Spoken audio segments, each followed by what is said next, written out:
The original mind testifies to God's existence. 20. How can we know whether God exists or not? We know air exists, even though it is invisible. How do we know? We know because we live by breathing it.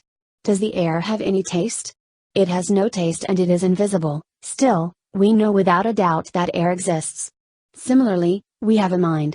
Even though it is invisible, we know with certainty that we have it. You cannot use its invisibility as a basis to say there is no mind. Yet we do not know what the mind looks like. It is indeed a mystery. 21. Where would God's dwelling place be? God would nestle in the most precious place of all love. Speaking of a man and a woman, where would God be? He would be at the point that stands perpendicular to their deepest love, based on their complete and unchanging unity. Where man and woman come into oneness, that place becomes the central point. If you reach a mystical state in prayer, enter the realm of spiritual experience, and call out to God, Heavenly Father, you will hear the answer from deep inside, why are you calling me? I am right here. Here. Here refers to the center of your heart. It is the central point of love where you are totally united in mind and body, the perpendicular space where God can dwell. Where is the center of the individual, family, tribe, people, nation, world and cosmos? That center, no matter how small, is the conscience. One's conscience upholds the place where the axis of universal love resides. Such is the conscience of one who has attained unity of mind and body. 22. God is the root of love, the root of life, the root of lineage and the root of conscience. This is an undeniable fact. If there is such a God, why can we not feel Him? It is because He and we are one. He is one with love, one with lineage, one with life, and one with conscience. God is the root. If you want to manifest God, you have to spread your love in all four directions. That is, you must invest your love.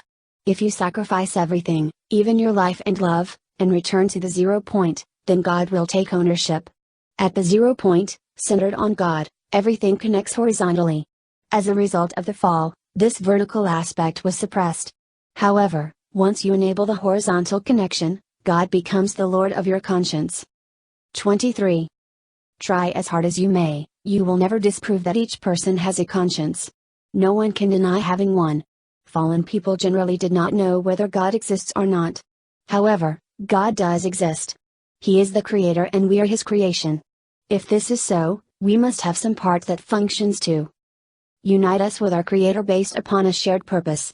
There must be a certain force that urges us to align with, move toward, and achieve God's purpose of creation.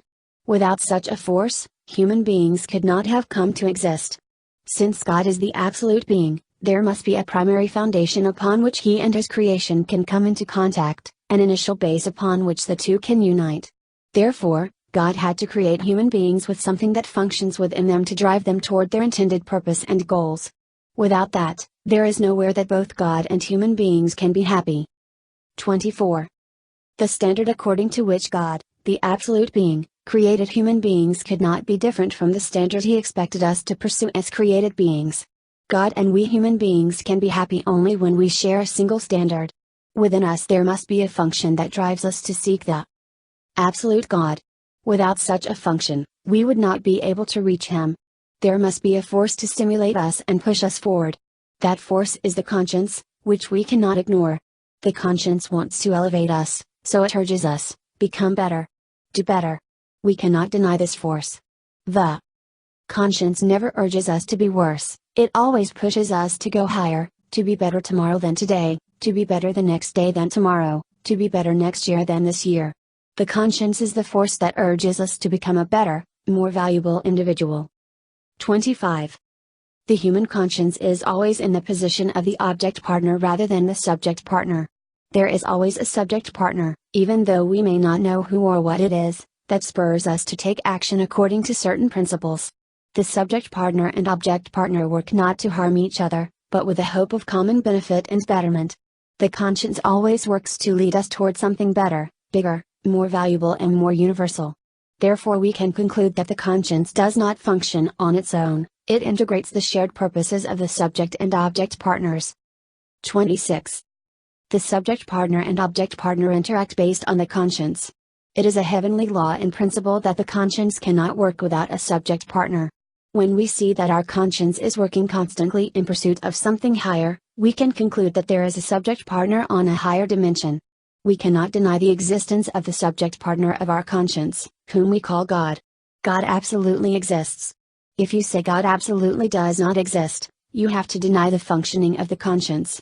As long as you clearly recognize the existence of your conscience, you have to recognize the existence of God. 27. The conscience is working every moment within every human being. If you wake up from a deep sleep, open your eyes and start to conjure up an evil scheme, your conscience, acting as your guardian, will say, "You scoundrel! You cannot deny the working of your conscience." Humans are resultant beings, each with a conscience. When we admit this, we have to openly acknowledge that we surely have a subject partner, because all actions stem from a relationship between subject and object partners.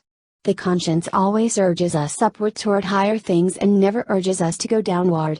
Why is that so? It is because of an overriding aspiration that compels it to unite with a higher subject partner and attain a higher value.